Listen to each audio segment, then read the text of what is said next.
C'est l'agricultrice en personne qui mène la visite. Elle est installée sur cette exploitation avec son mari depuis 7 ans.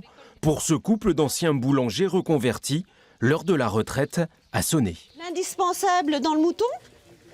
Un parc de contention ? L'exploitation fait 140 hectares. Elle est vendue avec ses 680 brebis et tout le matériel pour environ 600 000 €. Quelques jeunes agriculteurs se sont déjà manifestés, mais à chaque fois, les banques n'ont pas suivi.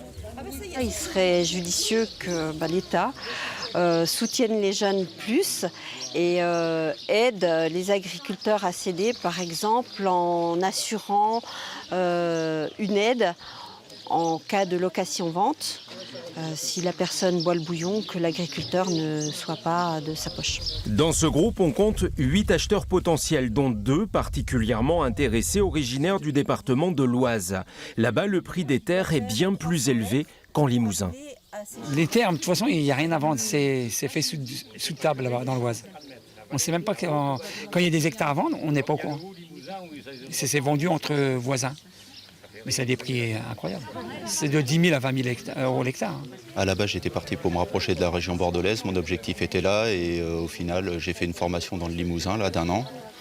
Et je me rends compte que le prix des terres est très accessible en Limousin. Du coup, c'est ce qui va me faire venir en Limousin. Il y a un boulanger qui passe tous les 2 jours. La Chambre d'agriculture, la SAFER ainsi que la communauté de communes tentent de trouver des solutions pour faciliter les transactions. Il y a ceux qui viennent d'ailleurs, comme on en a quelques-uns ici, qui ont des financements. Et puis il y en a qui viennent avec aucun financement, puis il y en a qui viennent avec tous les financements. Alors le dernier cas, ça se passe très bien. Les autres cas nécessitent des études et des approches plus fines. Ce groupe d'acheteurs potentiels a visité pas moins de 3 exploitations lors de sa journée en Limousin.